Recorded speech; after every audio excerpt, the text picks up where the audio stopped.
400 millions d'euros de vaux impôts partis en fumée au Sahel. Des documents explosifs révèlent l'ampleur réelle du fiasco français en Afrique. Car ce que Macron ne veut pas que vous sachiez est hallucinant. 400 millions d'euros, voilà le coût astronomique de l'échec total de la politique de Macron au Sahel. Un chiffre gardé secret pendant des mois, que nous avons réussi à reconstituer grâce à des sources internes au ministère de la Défense et des Affaires étrangères. Emmanuel Macron se présentait comme le sauveur de la relation franco-africaine. Le résultat ? Il est devenu le fossoyeur de 60 ans de présence française. Comment un seul homme a-t-il pu détruire aussi rapidement ce que ses prédécesseurs avaient mis des décennies à construire? La réponse va vous sidérer. Ce que vous allez découvrir dans ce chapitre est édifiant. Les déclarations arrogantes, les gestes de mépris, les décisions catastrophiques qui ont transformé Macron en accélérateur du sentiment anti-français. Chaque apparition, chaque discours, chaque décision a été comme de l'huile sur le feu de la colère africaine. Tout commence par les mots. Et Macron, le président qui se voulait philosophe, a multiplié les déclarations incendiaires qui ont choqué l'Afrique entière. Novembre 2017, Ouagadougou, la bombe. Devant des étudiants burkinabés, Macron déclare « Il n'y a plus de politique africaine de la France ». Une phrase qui se voulait moderne, mais qui a été perçue comme du mépris. Message reçu, l'Afrique ne mérite même plus une politique dédiée. Puis, cerise sur le gâteau, quand un étudiant lui demande quand la France va partir, il répond avec arrogance « Mais je ne suis pas venu ici vous dire quoi faire, c'est à vous de décider ». Le ton condescendant, l'attitude professorale, les Africains n'ont pas oublié. Juillet 2017, le G20, le scandale. Le défi de l'Afrique est civilisationnel. Quand des pays ont encore 7 à 8 enfants par femme, vous pouvez décider d'y dépenser des milliards d'euros, vous ne stabiliserez rien. Civilisationnel. Ce mot a fait le tour de l'Afrique comme une traînée de poudre. En une phrase, Macron venait de ressusciter tous les stéréotypes coloniaux. Les réseaux sociaux africains ont explosé. Hashtag Macron dégage est devenu viral. Mars 2023, la goutte d'eau. La France n'a vocation à rester éternellement au Sahel. Dit comme ça, après des années à promettre un engagement durable, les Sahéliens l'ont vécu comme une trahison. Ils nous utilisent et nous jettent quand ça les arrange. Voilà ce qu'on entendait dans les rues de Bamako. Janvier 2020, Pau. Un moment qui restera gravé dans l'histoire comme le tournant de la débâcle française. Macron convoque, oui vous avez bien entendu, convoque les présidents du G5 Sahel comme des écoliers. Le contexte ? Des manifestations anti-françaises éclatent partout. La réponse de Macron ? Au lieu de l'humilité, il choisit l'arrogance. Il exige que les présidents africains viennent en France pour clarifier leur position. La mise en scène humiliante ? Les présidents africains obligés de traverser la Méditerranée, Macron les fait attendre, il leur fait la leçon devant les caméras, il exige des déclarations publiques de soutien. Les réactions explosives sur les réseaux sociaux africains, c'est l'indignation totale. Nos présidents convoqués comme des boys. La France-Afrique dans toute sa splendeur. L'indépendance, c'était pour quand déjà ? Le résultat catastrophique. Au lieu de calmer les esprits, Pau a été l'étincelle qui a mis le feu aux poudres. Les manifestations ont doublé d'intensité. Les mouvements anti-français se sont structurés. Macron venait de commettre l'erreur fatale. Humilier publiquement des dirigeants aux Africains devant leur peuple. Si Macron excellait dans un domaine, c'était celui de donner des leçons. Démocratie, droits de l'homme, gouvernance, pas un discours sans que le président français ne se transforme en professeur moralisateur. Les leçons de démocratie ? Alors que la France soutenait des régimes contestés, Macron se permettait de donner des leçons de démocratie. L'hypocrisie à son paroxysme. Au Tchad, soutien à la succession dynastique. Au Niger, aveuglement face à la corruption. Au Mali, soutien à des dirigeants impopulaires. Les doubles standards révoltants, quand les gilets jaunes manifestent en France, répression violente. Quand les Sahéliens manifestent, il faut respecter le droit de manifester. Cette hypocrisie flagrante n'est pas passée inaperçue. Les intellectuels africains ont dénoncé massivement ces doubles standards. Macron nous prend pour des idiots, tonnait Aminata Dramane Traoré, figure de la société civile malienne. L'effet boomerang. Chaque leçon de morale devenait une munition pour les mouvements anti-français.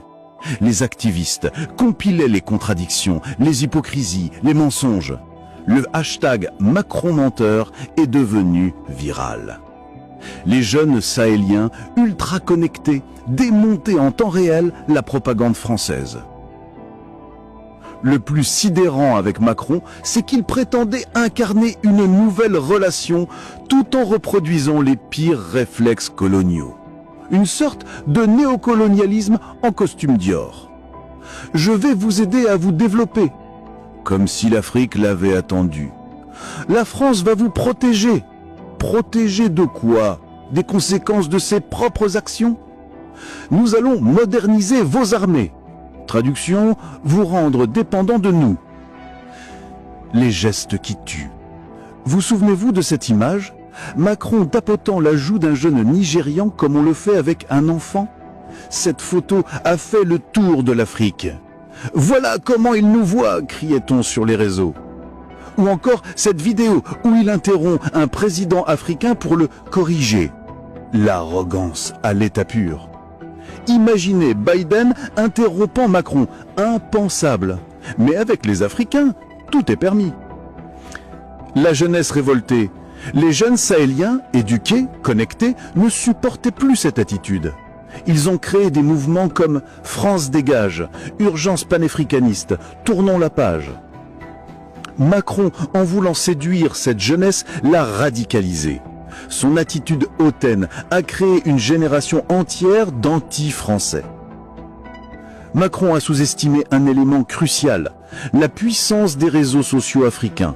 Chaque faux pas était amplifié, chaque déclaration décortiquée, chaque contradiction exposée. L'effet Twitter et Facebook. Les activistes sahéliens sont devenus des maîtres de la guerre de l'information. Compilation des déclarations contradictoires, fact-checking en temps réel, même dévastateur, vidéo virale. Les influenceurs anti-Macron sont devenus des stars en démolissant méthodiquement la communication française. Leurs vidéos cumulent des millions de vues. Le désastre communicationnel. Face à cette déferlante, la réponse française, pathétique. Communication vieillotte, langue de bois diplomatique, absence totale des réseaux, mépris pour les réseaux sociaux africains. Résultat, Macron a perdu la guerre de l'information avant même de la commencer. Les jeunes sahéliens ne regardaient plus France 24, mais les lives Facebook des activistes panafricains. Pour couronner le tout, Macron a maintenu des alliances avec les dirigeants les plus détestés du Sahel. Un aveuglement stupéfiant qui a achevé de décrédibiliser la France. Au Mali, Ibeka le mal-aimé. Ibrahim Boubacar Keïta était haï par son peuple. Corruption, incompétence, népotisme. Mais Macron le soutenait mordicus. Quand les Maliens sont descendus dans la rue, que fait la France? Elle défend l'indéfendable. Au Burkina, Kaboré l'invisible. Rochemar Christian Kaboré, totalement dépassé par la crise sécuritaire.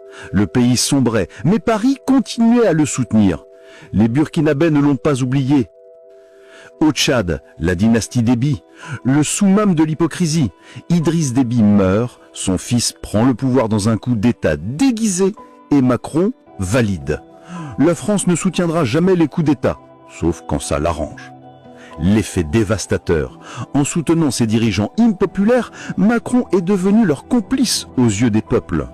France égale corruption, Macron égale dictature. Voilà les équations qui se sont gravées dans les esprits. Au-delà des mots et des attitudes, ce sont les décisions stratégiques de Macron qui ont précipité la chute. Des erreurs tellement énormes qu'on se demande qui conseillait ce président. L'obsession militaire. Macron a tout misé sur le militaire. Barkhane, Takuba, Task Force. Mais zéro vision politique. Résultat, plus il y avait de soldats français, plus le sentiment anti-français augmentait. L'ignorance du contexte local. Les conseillers de Macron ne connaissaient rien au Sahel. Ils appliquaient des recettes toutes faites. Méconnaissance des dynamiques tribales. Ignorance des enjeux locaux. Mépris pour les solutions africaines. Obsession du modèle occidental. Le piège Wagner. Le plus ironique. En diabolisant Wagner, Macron en a fait des héros. Plus il critiquait les Russes, plus les Sahéliens les voyaient comme une alternative. Il a littéralement fait la publicité de ses concurrents. La déconnexion totale. Macron vivait dans une bulle. Ses conseillers lui racontaient ce qu'ils voulaient entendre. Pendant qu'il se félicitait de ses succès, la rue sahélienne bouillonnait. Quand la réalité l'a rattrapé, c'était trop tard. Le bilan de Macron au Sahel, une catastrophe absolue qui aura des conséquences pour des générations. L'héritage empoisonné. Une génération entière d'Africains anti-français. Des entreprises françaises boycottées. Une langue française rejetée. Une influence culturelle anéantie. Les chiffres du désastre. 89% des jeunes sahéliens ont une image négative de la France, contre 45% en 2017. 76% préfèrent la Russie ou la Chine à la France. 91% pensent que Macron méprise l'Afrique. 84% ne veulent plus jamais de présence militaire française. L'effet domino, ce qui s'est passé au Sahel se propage. Côte d'Ivoire, Sénégal, Gabon, partout le sentiment anti-français grandit. Macron n'a pas juste perdu le Sahel, il a amorcé la perte de toute l'Afrique francophone. La leçon non apprise, le plus tragique, Macron n'a toujours pas compris. Il continue avec la même arrogance, les mêmes méthodes, la même condescendance, comme si la débâcle sahélienne n'avait rien enseigné. Emmanuel Macron restera dans l'histoire comme l'homme qui a accéléré et amplifié le sentiment anti-occidental au Sahel. Par son arrogance, sa condescendance, son aveuglement, il a transformé une crise gérable en catastrophe historique. En 6 ans, il a fait plus de dégâts que 60 ans de France-Afrique. Il a réussi l'exploit d'unifier les Sahéliens contre la France. Un génie de la destruction. Chaque jour qui passe confirme l'ampleur du désastre. Les Russes et les Chinois lui disent merci. Grâce à Macron, il récupère sans effort ce que la France avait mis des décennies à construire. Le sentiment anti-occidental qu'il a nourri ne disparaîtra pas de sitôt. C'est son legs à l'Afrique. Une génération qui voit la France comme l'ennemi. Bravo Macron! Mission accomplie!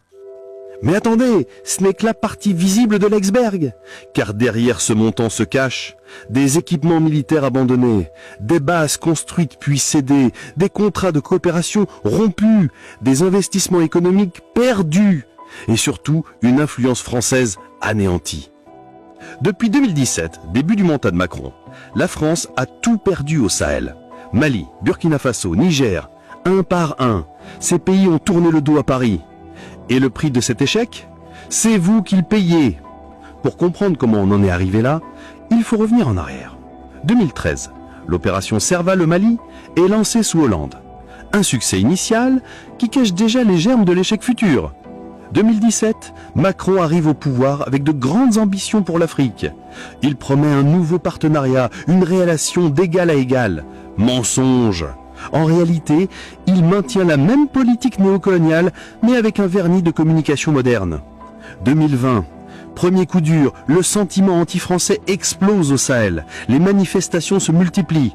Macron convoque le sommet de Pau, humiliant les chefs d'État africains en les faisant venir comme des écoliers convoqués chez le directeur. 2021, l'annonce du retrait de Barkhane, présentée comme une réorganisation, c'est en fait le début de la fuite. 2022, le Mali expulse l'ambassadeur français. Du jamais vu, la France, ancienne puissance tutélaire, se fait jeter dehors comme un malpropre. 2023, le Niger, dernier bastion français au Sahel, bascule. C'est la fin. En 6 ans, Macron a réussi l'exploit de détruire 60 ans de présence française. Maintenant, décortiquons ces 400 millions d'euros gaspillés. Nos sources nous ont fourni le détail édifiant. 1. Équipement militaire abandonné, 120 millions d'euros. Véhicules blindés laissés sur place. Système de surveillance high-tech. Armement léger. Munitions détruites ou cédées. Des équipements flambant neufs, payés par le contribuable français, maintenant aux mains de qui? Mystère. 2. Infrastructures perdues, 150 millions d'euros. Base de Thessalite au Mali, 40 millions d'euros. Base de Kidal, 35 millions d'euros. Base de Gao, 30 millions d'euros. Installation au Niger, 45 millions d'euros. Des bases ultramodernes, construites à prix d'or, maintenant occupées par les Russes de Wagner. 3. Contrat économique annulé, 80 millions €. Marché d'extraction minière perdu. Contrat de défense annulé, projet de développement stoppé. Des opportunités économiques énormes pour les entreprises françaises, maintenant captées par la Chine et la Russie. 4. Coût de rapatriement 50 millions €. Évacuation d'urgence du personnel, transport du matériel récupérable, indemnités et compensations. Une évacuation précipitée qui ressemble plus à une débandade qu'à un retrait organisé. Qui sont les vrais responsables de ce fiasco? Les noms vont vous surprendre. Emmanuel Macron, l'architecte en chef de ce désastre. Son arrogance, son mépris à peine voilé pour les dirigeants africains, ses déclarations condescendantes. Il a tout fait pour braquer les populations sahéliennes. Florence Parly, l'ex-ministre des Armées, qui a supervisé le début de la débâcle. Des décisions stratégiques catastrophiques, une communication désastreuse. Jean-Yves Le Drian, le ministre des Affaires étrangères, qui n'a rien vu venir, alors que les signaux d'alarme clignotaient partout. Il continue à répéter que tout allait bien. Catherine Colonna, l'actuelle chef de la diplomatie française, complètement dépassée par les événements. Mais le plus scandaleux, c'est que personne n'a assumé la responsabilité de cet échec. Pas une démission, pas une excuse, rien. Ils ont perdu 400 millions de vos euros et ils continuent comme si de rien n'était. Mais attendez, ce n'est pas tout. Nos sources nous révèlent que le gouvernement cache encore l'ampleur réelle des pertes. Les coûts cachés, les indemnités secrètes versées pour éviter des scandales, les opérations clandestines qui ont mal tourné, les corruptions et bakchiches distribués en vain, les dégâts collatéraux jamais comptabilisés. Certains experts estiment que le vrai coût dépasse le milliard d'euros. Mais ces chiffres sont classés secret défense. Pourquoi? Qu'est-ce qu'on nous cache? Les conséquences géopolitiques. La France a perdu toute crédibilité en Afrique. Les entreprises françaises sont boycottées. L'influence russe et chinoise explose. Les ressources stratégiques nous échappent. L'uranium du Niger, perdu. Les minerais stratégiques du Mali, perdus. Les marchés économiques futurs, perdus. C'est un séisme géopolitique dont on ne mesure pas encore toutes les conséquences. Pendant ce temps, en France, la colère monte. Les Français découvrent avec stupeur l'ampleur du gaspillage. 400 millions pour rien, alors que nous dit qu'il n'y a pas d'argent pour les hôpitaux. Marie, infirmière. Mon fils est revenu traumatisé de Barkhane. Et tout ça pourquoi? Pour rien. Pierre, père de militaire. Cet argent aurait pu servir à nos écoles, nos retraites. Mais non, il a été jeté par les fenêtres. Fatima, enseignante. Les sondages sont accablants. 78% des Français jugent la politique africaine de Macron comme un échec total. 82% demandent des comptes sur l'utilisation de cet argent. 65% veulent une commission d'enquête parlementaire. Mais le gouvernement fait la sourde oreille. Ils espèrent que vous allez oublier, que vous allez passer à autre chose. Ne les laissez pas faire. Pendant que la France perd tout, d'autres en profitent. Qui sont les vrais gagnants de notre débâcle? La Russie de Poutine. Wagner s'installe partout où nous partons. Il récupère nos anciennes bases militaires, nos contrats miniers, notre influence politique, nos réseaux de renseignement. La Chine de Xi Jinping. Pékin investit massivement au Sahel. Route de la soie africaine. Exploitation des ressources. Prêts et investissements. Soft power culturel. La Turquie d'Erdogan. Ankara pousse ses pions. Coopération militaire, investissement économique, influence religieuse, présence médiatique. Ces pays récupèrent pour une bouchée de pain ce que la France a mis des décennies à construire. C'est un hold-up géopolitique en règle. Exclusif, nous avons obtenu des documents confidentiels qui révèlent l'ampleur du désastre. Document 1, rapport interne du Quai d'Orsay. La situation est hors de contrôle. Nous avons perdu toute capacité d'influence. Les populations sont hostiles. Recommandations, évacuation immédiate. Document 2, note de la DGSE. Les services russes ont infiltré tous nos réseaux. Notre présence est devenue intenable. Risque maximal pour nos agents. Document 3, analyse du ministère de l'économie. Perte estimée entre 400 et 1,2 milliard d'euros. Impact sur les entreprises françaises catastrophique. Recommandation, ne pas communiquer. Ces documents prouvent que le gouvernement savait et a menti au peuple français. C'est un scandale d'État. Voilà la vérité sur le fiasco de Macron au Sahel. 400 millions d'euros minimum jetés par les fenêtres, une influence française détruite, des opportunités économiques perdues pour des générations.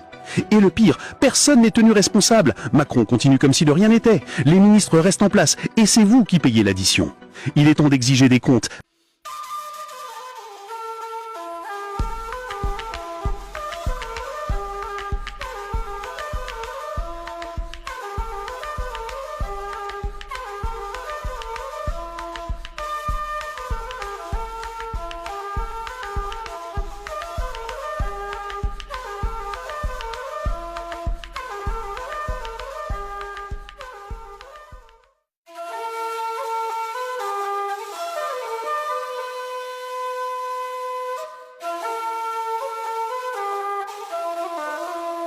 Cette réunion ordinaire du comité interministériel de gestion des crises et catastrophes a noté avec satisfaction la diminution des files d'attente dans les stations-service et l'approvisionnement de certaines régions de l'intérieur. De l'exposé du directeur du Centre de coordination et de gestion des crises SECOGEC, il ressort que les stations-service sont suffisamment approvisionnées avec l'arrivée des convois. En ce qui concerne les denrées de première nécessité, pas d'inquiétude. Globalement, le comité a constaté au plan de l'approvisionnement du pays en denrées de première nécessité que la situation est globalement satisfaisante. Le comité a fait le constat de l'application du protocole qui a été signé le 21 novembre 2025 entre l'État et les deux groupements professionnels, le groupement malien des productions de pétrole et le groupement des productions de pétrole, et qui a ramené à 24 heures le durée de passage des citernes au niveau des bureaux de pétrole d'Irlande. Et le comité a fait le constat que la signature de ce protocole a permis de casser les files d'attente dans les stations avec une très forte amélioration de l'approvisionnement global de notre pays. Le comité a salué tous les acteurs qui se sont impliqués dans cela et finalement le comité a recommandé que nous puissions maintenir ou renforcer la cadence de façon à ce que nous puissions très rapidement trouver un retour à la normale. Le deuxième point que le comité a échangé par rapport aux hydrocarbures, c'était l'approvisionnement des zones critiques. La semaine dernière, on avait énormément de zones critiques comme Mopti, San, Kuchala, Dioula, Nara, donc Banyangara. Mais le constat a été fait aujourd'hui que des dispositions qui ont été prises au courant de la semaine ont permis d'assurer l'approvisionnement de certaines régions critiques comme San et comme Kuchala et l'approvisionnement de Mopti. Donc des dispositions sont en cours pour assurer aussi l'approvisionnement des autres régions critiques comme Dioula, Nara et Banyangara. Mais le comité aussi a mis un accent très particulier sur la poursuite, n'est-ce pas, de la lutte contre la fraude, les détournements et les rétentions des stocks. Dans le cadre de l'anticipation, le Premier ministre a instruit au comité d'élaborer un plan d'approvisionnement du pays en denrées de première nécessité pendant le mois de Ramadan. À ce titre, le Premier ministre, chef du gouvernement, a instruit au ministère de l'Industrie et du Commerce, au ministère de l'Économie et des Finances, au ministère de l'Agriculture, de travailler sur un plan d'approvisionnement et qui doit être présenté lors de la prochaine réunion du comité interministériel, de façon à assurer un approvisionnement correct de notre pays pendant le mois de Ramadan. Le Premier ministre a invité l'ensemble des acteurs à la vigilance et a salué l'amélioration de la situation. Le chef du gouvernement a saisi cette occasion pour transmettre la gratitude du comité interministériel de gestion des crises et catastrophes au président de la transition, le général d'armée Assimi Goïta, pour avoir décerné des distinctions à certains acteurs du secteur pétrolier.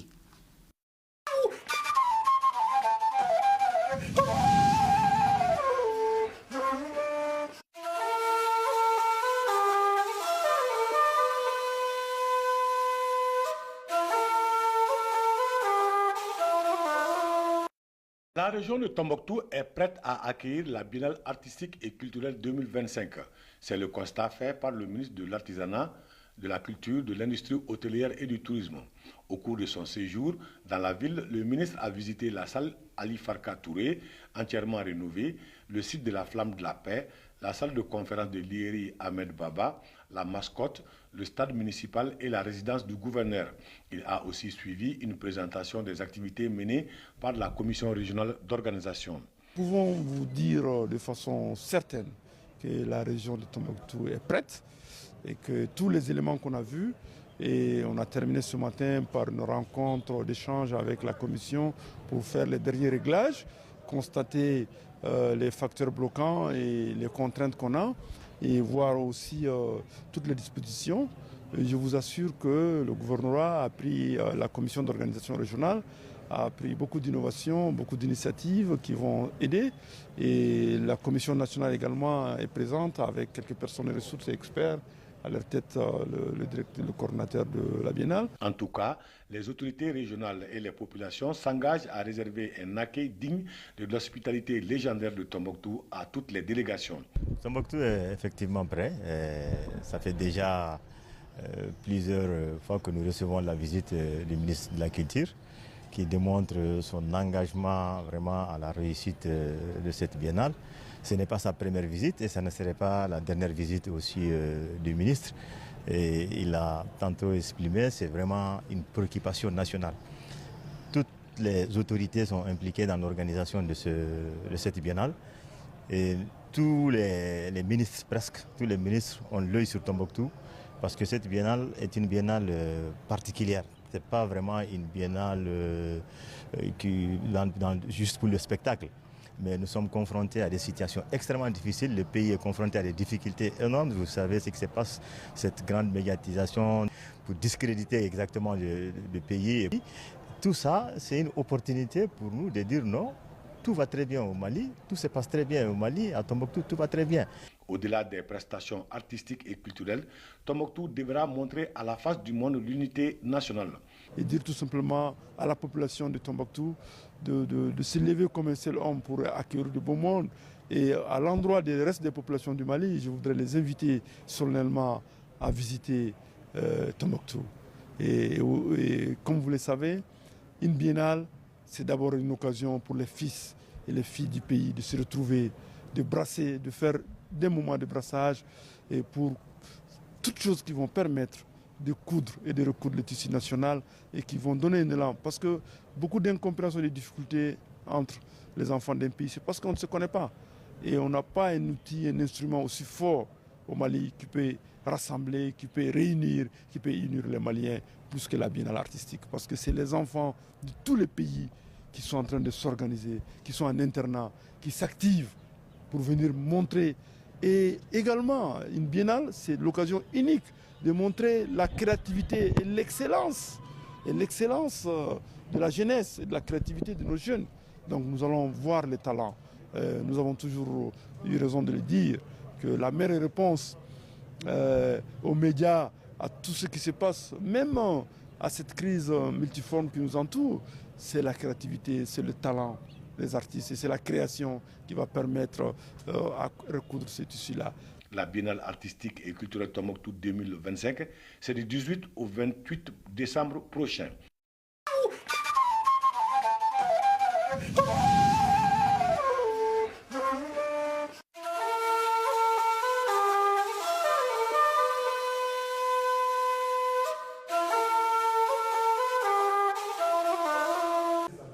Pour commencer les échanges avec le personnel de son département dans la région de Bankoui, le ministre Idasso Rodrigue Bayala salue l'engagement de ces hommes et femmes pour la continuité des activités avant de décliner la vision actuelle du département, celle d'une justice réparatrice et humanisante.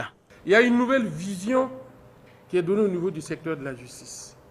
Aujourd'hui, je prends l'exemple du code de procédure pénale qui nous donne un ensemble de leviers tels que la médiation pénale, la composition pénale, la convention judiciaire d'intérêt public, pour nous permettre d'humaniser un peu nos peines, de ne plus faire du tout prison, de faire plus une justice réparatrice que punitive. Passé cette étape, le ministre en charge de la justice est à l'écoute des participants. Les interventions concernent des problèmes d'infrastructure, de personnel, de moyens roulants, de formation, de financement des activités et du retard de jugement de certains dossiers, comme l'affaire du chef de canton de Solenzo, assassiné en 2024. C'était une préoccupation, c'est une procédure qui est en instance depuis 2024 jusqu'à nos jours. Les mises en cause sont à Bobo-Dioulasso, pendant que la procédure se trouve à Dédougou ici. On se demande comment on peut vraiment mener des investigations sur des personnes qui se trouvent à plus de 180 km de nos lieux. Heureusement, avec le ministre aujourd'hui, on a pu échanger sur la question et j'ose croire que les jours à venir, les choses vont bouger et que justice sera rendue. Il vient nous galvaniser, il vient en tout cas nous encourager et à pouvoir en tout cas suivre les grandes orientations qui ont été données par le premier responsable de ce pays, à savoir le camarade capitaine Ibrahim Traoré. Face à toutes ces préoccupations, le ministre Idasso Rodrigue Bayala donne des éclairages. Il prend note de certaines difficultés soulevées et appelle à un engagement patriotique pour faire de la justice un outil de paix et de développement socio-économique du Burkina Faso. C'est comme la MAC, dont on a pris l'exemple tout à l'heure. ce sont des infrastructures un peu dépassées. Donc il faut pratiquement recommencer progressivement à refaire des infrastructures qui soient adaptées à la population que nous avons aujourd'hui. La vision aujourd'hui, c'est de faire du ministère de la Justice d'abord un outil de pacification, un outil d'amélioration de la gouvernance, mais surtout un outil de recette. À ces échanges de Dédougou, le ministre en charge de la Justice explique les innovations actuelles de son département. Il s'agit entre autres de la réduction des délais d'appel, des réformes judiciaires, du travail d'intérêt général et de l'institutionnalisation des cadres de concertation. Des innovations qui placent aujourd'hui l'appareil judiciaire burkinabé comme un véritable outil de paix et de cohésion sociale.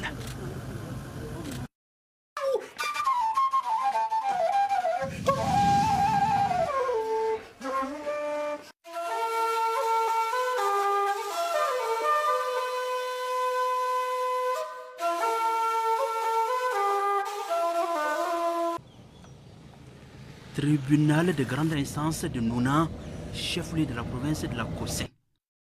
Environ 3 mois après sa réouverture officielle, précisément le 8 septembre 2025, le ministre en charge de la Justice vient au constat. Une occasion pour réaffirmer l'autorité de l'État burkinabé à travers cette montée de couleurs au sein du palais de justice de Nouna. Puis, le ministre Edasso Rodrigue Bayala visite les différents compartiments du tribunal nouvellement réfectionnés. Depuis 2022, le tribunal de grande instance, si on peut appeler dans notre jargon la justice, s'était déplacé pour des raisons sécuritaires à Dédougou. Depuis 2022. Ça fait maintenant 3 ans. Aujourd'hui, la justice est de retour pour également s'engager aux côtés des autres agents publics pour contribuer au renforcement de la présence de l'État sur l'ensemble du territoire national.